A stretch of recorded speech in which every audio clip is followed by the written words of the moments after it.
Foreign Minister Sergei Lavrov. He mentioned this issue during his press conference, and if we have some data, we will come back to you.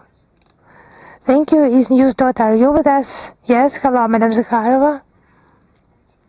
News.ru is with you. We have two questions today. The first one, we would like to know what is the assessment by the Russian Foreign Ministry of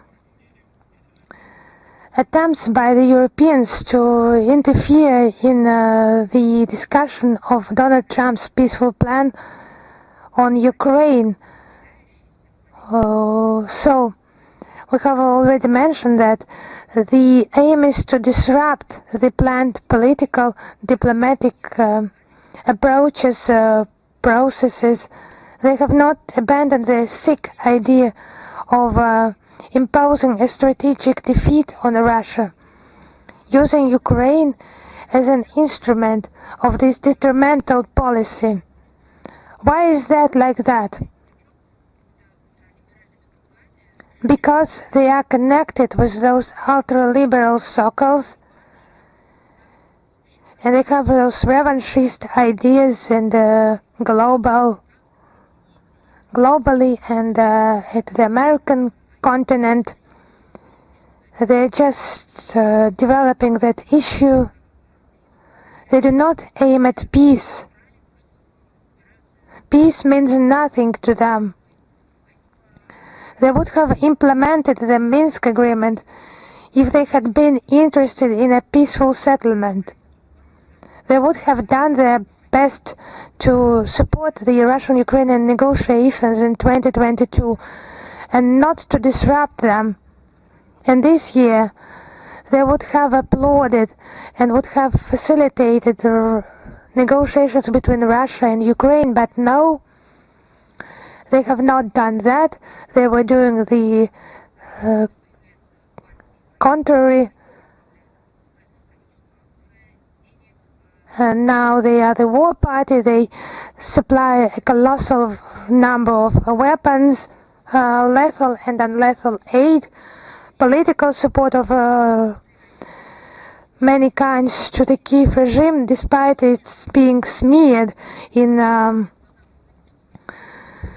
extremism and corruption, and nothing stops them.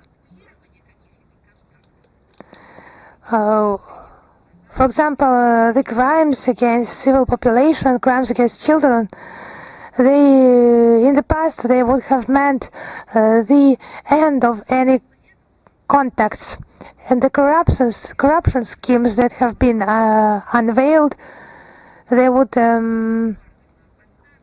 just revoke diplomats, they would ban any shipments and support UN resolutions, relevant UN resolutions, but just nothing stops them. They have their objective, anti-Russian objective, and with the instrument supporting this Kiev regime. That is clear. Regarding the Ukrainian issue, the president of Turkey, Erdogan, has proposed to use the Turkish platform for negotiations on Ukraine. How relevant is the Istanbul format for Russia is now? You know, for us, any format that would involve the discussion of humanitarian aspects or political settlement, it is irrelevant for us. We always value the initiatives that were proposed by the countries, have been proposed for negotiations process, platforms, and development of mechanism, models, opinions, how that could be done. And despite our relationship to the Bankova government, that we do not hide, we have always supported those contacts for humanitarian purposes, for the respect of people, for our desire for peace. But you just see that all our proposals of the latest round, they were just suspended because they have done the reverse, or in some cases have done nothing. And maybe they have already stolen the money they have allocated for conducting any negotiations for any contacts in Turkey.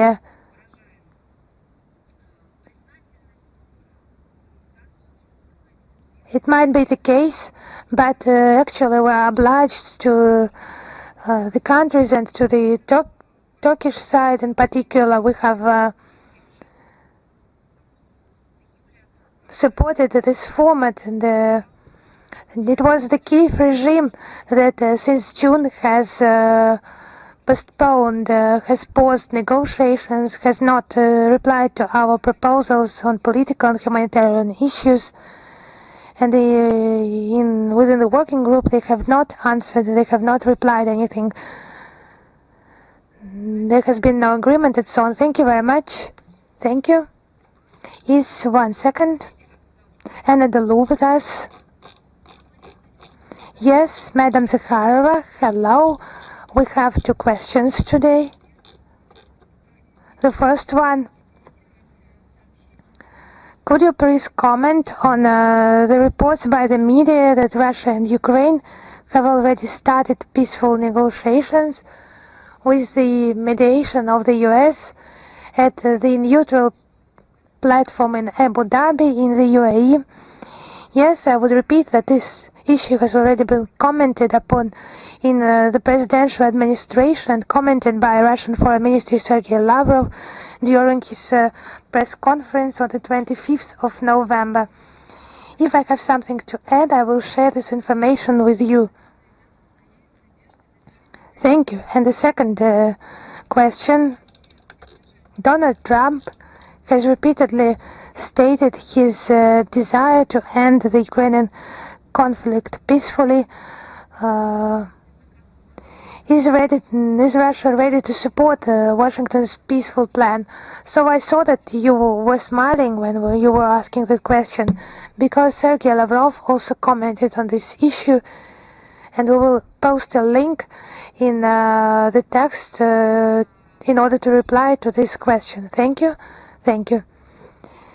Is Tony News Pakistan with us?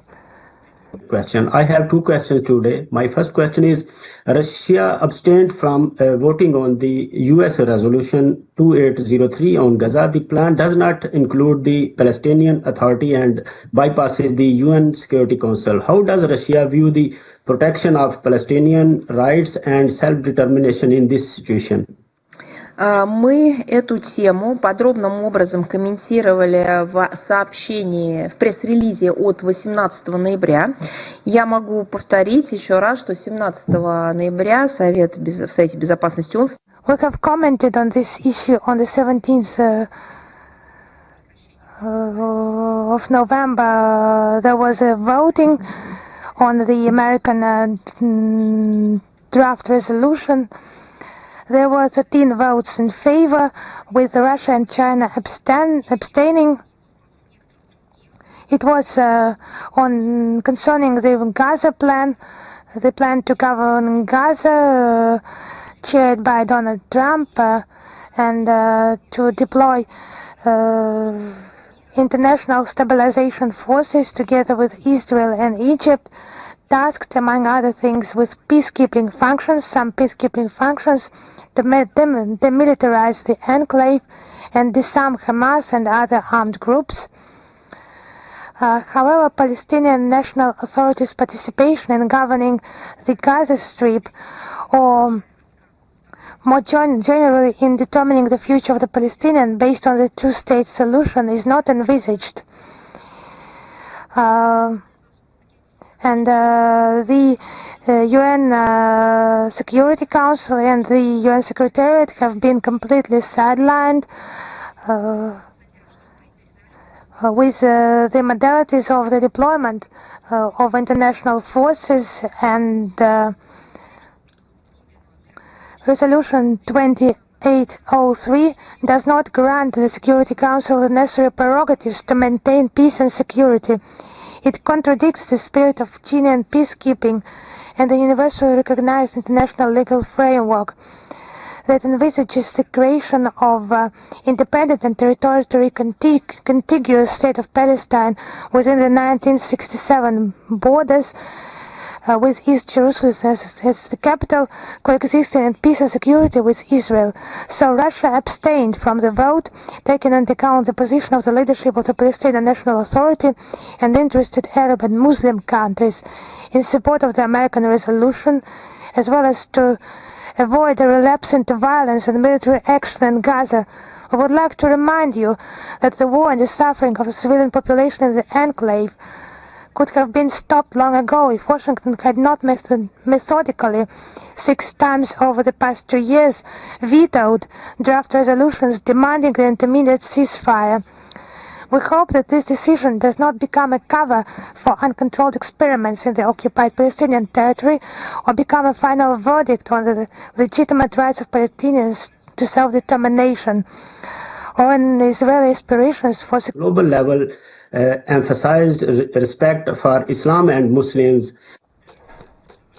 is highly regarded in Pakistan. The Pakistani people see him as a courageous, principled, and globally respected leader. Can you tell me if President Putin intends to pay an official visit to Pakistan in the future? Are there any diplomatic consultation or preparation being made in this regard? Ну, во-первых, я хотела бы начать с благодарности за ваши теплые слова в адрес нашей страны и нашего руководства. At first, I would like to express my gratitude to your country for those words and for the authorities of your country. And I would like to remind that Russia is a multi-confessional state, a country with a diverse culture where people from different confessions reside. As you are aware, there are regions in Russia where traditionally residents just are Islamic, and we have many mosques in our country. Islamic representatives participate in the discussion of urgent questions globally and at the national level. They provide their very important input into the unity of our country. For us, it's not just a part of foreign policy, but a part of rich culture, ethnography, and part of our civilization. If we mention the president's schedule, traditionally it's commented upon by presidential administration. I would like to remind you that the head of our state has been invited to visit Islamabad as well as several other countries. As it is customary in such cases, the media will be promptly informed of any decisions on this matter by the President of the Russian Federation. Thank you very much. Thank you. Is Bold News with us? Yes, hello, Madam Zakharova. Our question is about Marco Rubio denying to hold meetings with the head of the European diplomacy, Kaja Kallas. Can we say that Baltic states have become a dangerous adventure for the White House? You know, traditionally, Russian Foreign Ministry does not comment on contacts between the third countries if there is no direct connotation with our state, but I understand him personally. Yes, thank you. Thank you very much. Is News Front with us? Yes, hello, Madam Zakharova. One question, if you allow me. On 19th of November, the European Commission presented a package of proposals on the increase of military mobility. How would you comment on this package? This is another unhealthy initiative by the European Commission regarding the speediest creation of a zone of military mobility. by 2027. This is yet another testament to Brussels' course to force much the reinforcement of logistical potential of member countries of the EU to counter the fictional threat, made-up threat of Russia and its allies. Under the pretext of deterrence against our country and or inflicting the strategic defeat, the NATO countries are using the peaceful European Union to basically prepare a staging ground to redeploy large military contingents and heavy weapons of the North Atlantic Alliance to the Russian borders.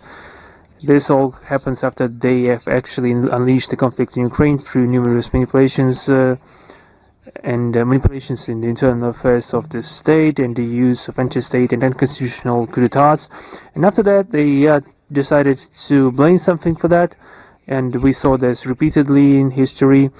This will not result in any success because we see their true intent and see what they have written in the documents. We see that they are redeploying large.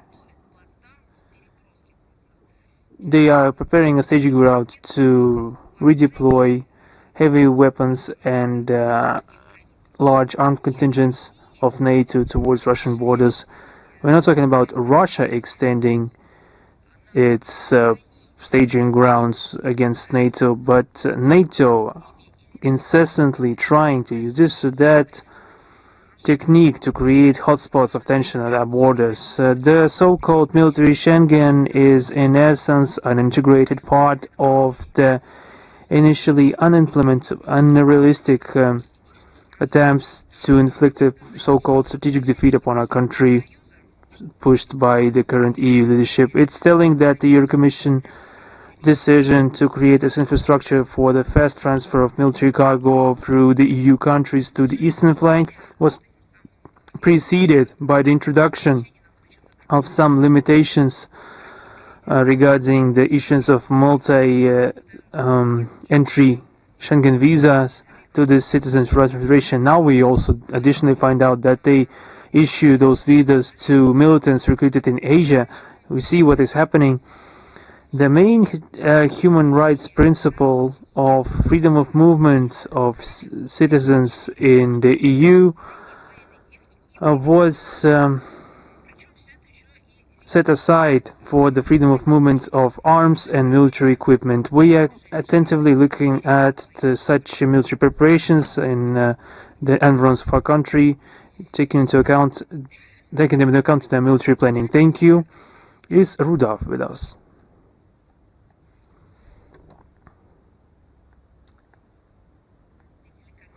Is Rudolf TV channel with us? Yes, good afternoon. So sorry for being late. Thanks a lot for your opportunity.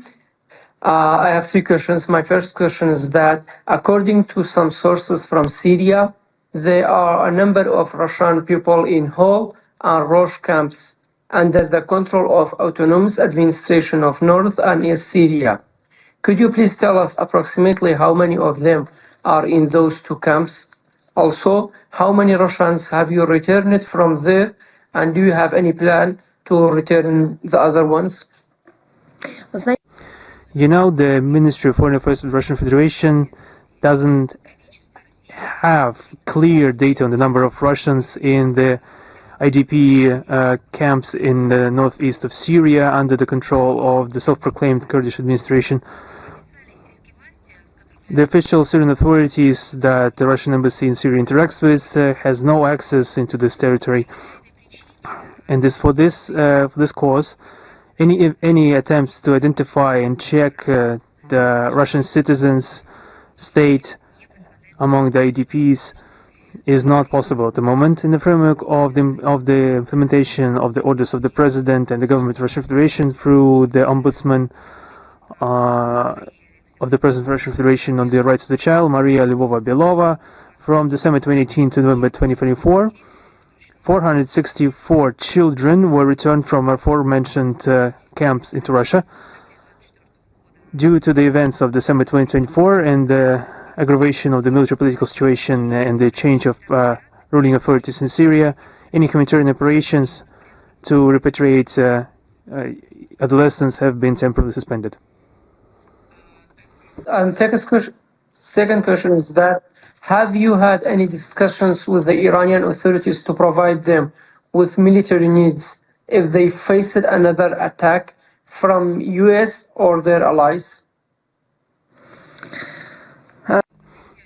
You know, responding to your question, I can only say that the exact practical topics discussed in the framework of the Russian-Iranian dialogue are determined by the provisions of the Treaty on the Comprehensive Strategic Partnership between our countries. It presupposes inter alia the development of military and military technical cooperation on a broad spectrum of questions.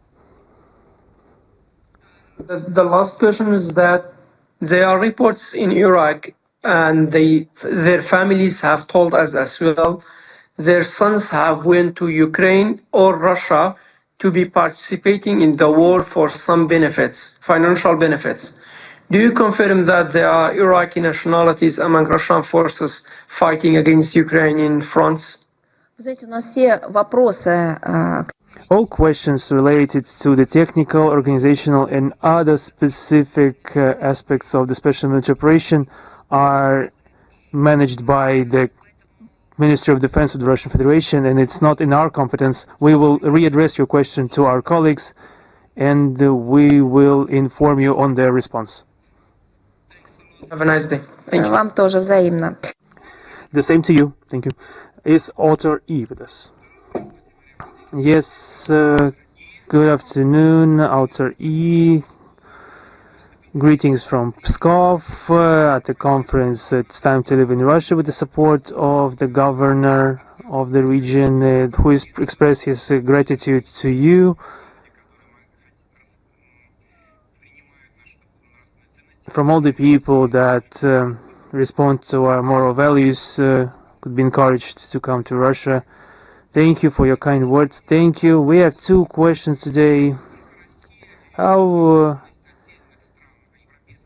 does Russia see the readiness of the separate EU countries to review the sanctions and multi-political course, especially against the backdrop of the catastrophic deindustrialization and energy problems and the complete fatigue of their people from this confrontation?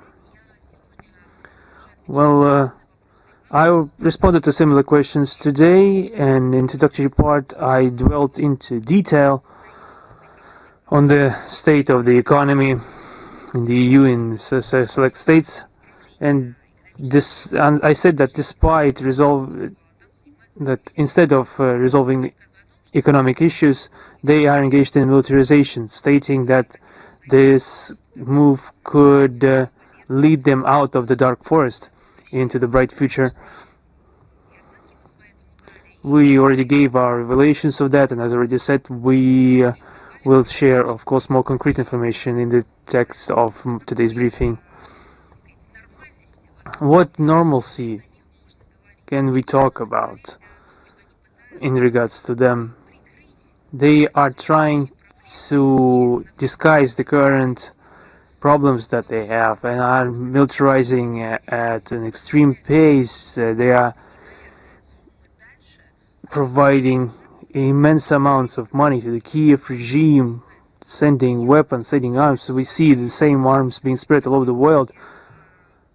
Can we talk about any possible return to normalcy, any return to trade negotiations, or any table of negotiation or deals? No, of course not. This is a continuation that we see, continuation of a destructive tendency, destructive processes. The leading economies of the EU, including Germany, the former locomotive of the movements they had, Berlin used to keep this status. Germany currently experiences negative tendencies in their economies. The growth of the EU is also aggravated by the United States tariff, the consequences of anti-Russian sanctions, the disastrous migration policy, The growth of internal problems at EU leads to the growth of the corresponding growth of protest aspirations and the growth of oppositional, nationally oriented parties. And the EU establishment is, in response, ramping up the idea of Russian threats. They are manipulating the fears of the population to distract them from the real problems that they face. They are trying to silence their internal policy opponents, try to suppress any conflicting worldviews, and without any external threat on the Ukrainian factors, the leaders of the EU countries will be forced to face the reality, and that they will have to justify their exorbitant military expenses. They will face the necessity to respond before the population for the sanctions policy and anti-Russian policy which has proven its inefficacy, and that they've spent such exorbitant amount of money towards Ukrainian conflict, which have been completely wasted. All those funds for those all opportunities waiters, they will have to respond for that, to be accountable for that. Some of the European leaders who have invested all their political capital in supporting the Kiev regime are justifiably afraid of losing their positions and the twilight of their career. In these conditions, we can hardly expect any real corrections of policy in the Russian track from the leadership of the EU. We don't see the facts at hand. Thank you. My second question: does the Russian MFA support the actions of the International Network House of BRICS? We know that they are actively developing. Would like to ask your opinion. We have no information about our clear participation, but I will clarify this. Thank you. Is Broader Asia with us? Yes, sir. Greetings, colleagues. Ina Fernandez, Broader Asia channel. I have a short question. On November 25th in Kyrgyzstan, a Russian Kyrgyz TV channel, Nova TV, started its broadcast. Madam Zakharova, what is the relevance of the launch of this media channel, and what role it will play in the information space in of our countries? Thank you. This was a result of decisions of watchers. There was a TV channel previously in Kyrgyzstan which at some point stopped its broadcast. Then there were new plans and initiatives that was implemented on the organization of broadcast on the new technological level, with the interesting organization of information process and the inclusion of Russian TV programs into the broadcast, and with a Bishkek-based news blog, and with a very professional collective and opportunity to broadcast in both Russian and Kyrgyz languages. A completely renewed, revitalized, highly technological and interesting information model.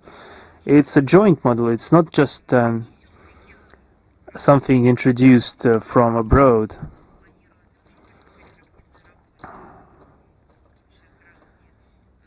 We saw active participation from Kyrgyz nationals in the work of this TV channel, and I would like to add, perhaps you've heard that the representatives of this country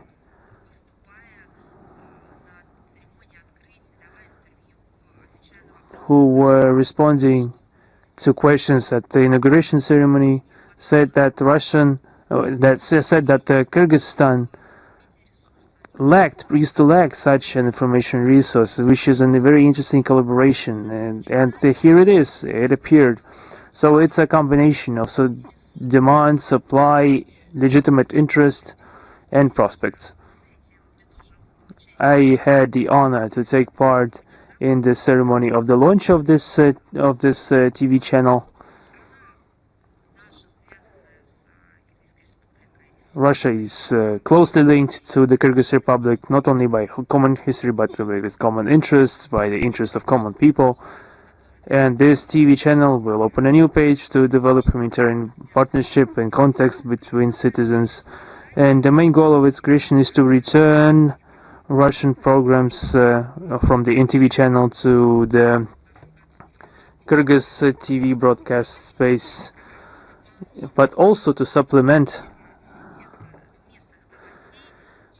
the broadcast with local news and analytical programs, documentaries shedding light on the historical and cultural links between Russia and Kyrgyzstan. The signal will be freely shared through the second multiplex of the digital broadcast, spreading to around 75%, spanning around 75% of the territory of the Kyrgyzstan, also through the larger cable network. Also said that it would be a good initiative to supplement this by internet support of this TV channel, as is customary now with all large media holdings. So it's obvious here that the channel will help creating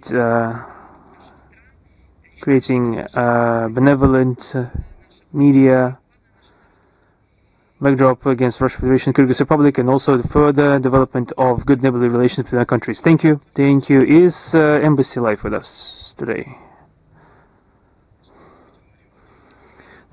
Greetings, Madam Zakharova. Greetings, colleagues. I have two questions. The Western countries are frequently accusing Russia of using NGOs and non-profit organizations as an instrument of hybrid influence. However, it is them that are actively financing such structures throughout the world.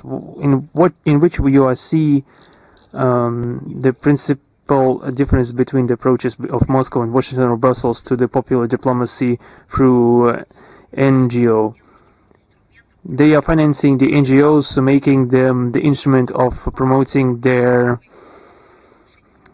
political or destructive even interests in other countries. But the West has always been a pioneer in that regard, because that's their invention, that it is them who managed in the worst sense of the world to reunite the capabilities of the public and the interests of the popular organizations that wanted to be useful in defending significant questions of environment, human rights, freedom of expression, freedom of religion, helping international development, reuniting all those efforts with the complete destructive, close-minded, dirtiest goals. And this is a conspiracy by the deep state authorities. This all came from the West. And that's the difference between us. That's their invention initially.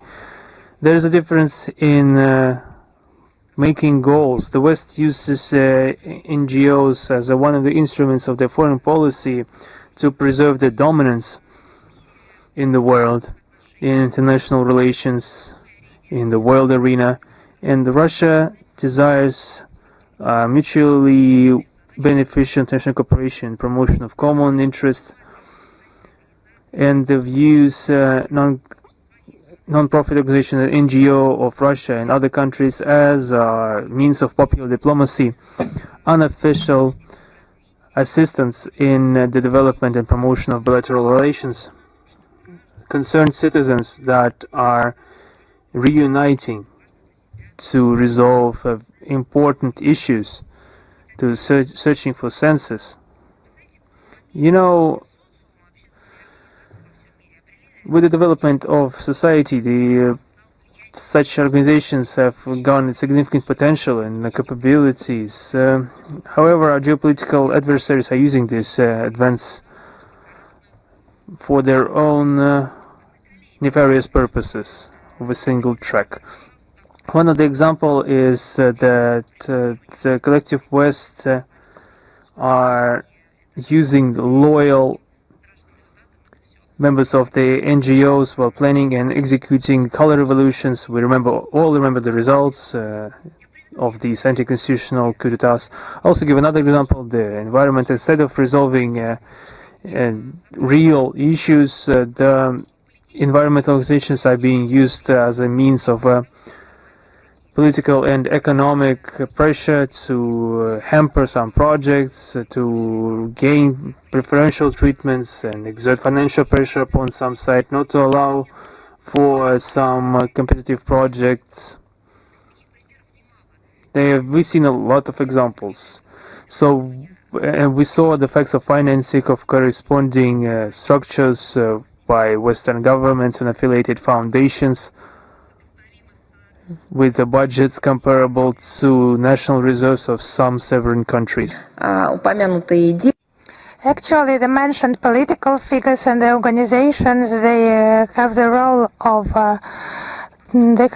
to convey the ideas of Washington and Brussels and their relationship towards the establishment and the different intelligence communities of the Western countries. It's unacceptable for us, and it's unacceptable as an instrument by other countries, and we will not accept such a model in our country, because our diplomacy, it organically adds to the public mechanisms of diplomacy in order to find common ground, to hold common events, in order to create some additional guarantees of peace and stability. It's not about imposing some doctrinal ideas, brainwashing or recruiting people, nothing of the kind.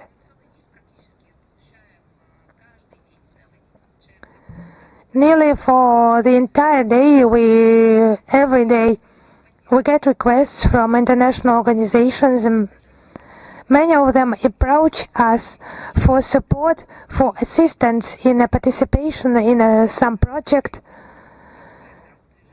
maybe some requests they want to become part of the global movement for the preservation of the Second World War memory. They would like to participate in such events as immortal regiments. They have something to say regarding the freedom of speech. They have some proposals for the protection of traditional values. In that regard, we cooperate with them. Some projects we initiate. In some projects we collaborate. And somewhere we just implement their projects according to their requests. Some organizations, maybe some offer us some good deeds. And in Russia, we guarantee the independence of the public organizations of some dictatorship, of any dictatorship. Thank you. And my second question is about the Russian ambassador being summoned in Moldova allegedly because of the violation of the airspace of the Republic by Russian drones. How could you comment on that? I have already answered that question, but I can confirm that for the second week in a row, the Moldovan authorities are sharing their phobias on a drone attack allegedly of Russian origin. On the 20th of November, the ambassador of Russia in Moldova, Oleg Ozerov, was conveyed protests with regard to violation of airspace by drones. So there was no convincing proof of their Russian origin. It has not been detected, and Sando regime is just participating in accusations without proof. At first, those statements they were declared false, But after some consultations by Sandor, the opposite stance was taken. But just show us your proof, but nothing of the kind.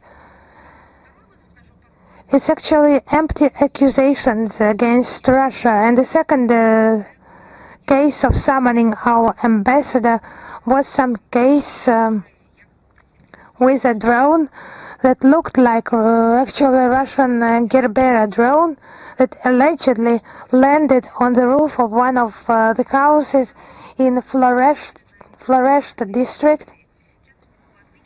But many experts and commentators, they pointed out some inconsistencies in this case, because the roof would have been damaged or the roof would have broken if that would have been the case. But on the photos we can see an undamaged drone on an undamaged roof of the building, as if it has been taken from the front line and put on this roof. On the Moldavian territory, it just looks like what the Kiev regime and its Western curators commonly do. So our targets are not situated on the territory of Moldova. The targets are solely the Ukrainian army sites. It's just also connected with this scandal with weapons smuggling. We have already mentioned that today. It's the real problem, actual problem. They are transported in trucks all over Moldova, maybe, and then they are taken out, and those stories are invented. They just tried to somehow counter this anger by the people and the closure of Russian Center of Science and Culture in Chisinau. I do not know what the objective was. Maybe some demonstration of reintegration. If drones are found in Europe, Moldova should also keep up as it is moving towards Euro integration. They should pay attention actually to medicine, to education, science, the areas like that. But they make up some stories that are obviously false. Once again, we state that Russia respects the sovereignty of Moldova. We call upon the Moldovan authorities to abandon the policy of denigration of our country, to stop fooling its own people. The Moldovans know what I'm talking about. Thank you. If there are no more questions, have we forgotten about someone? Then goodbye to you. As I understand, we will meet again in winter only. All the best to you. Prosperity to you. Thank you.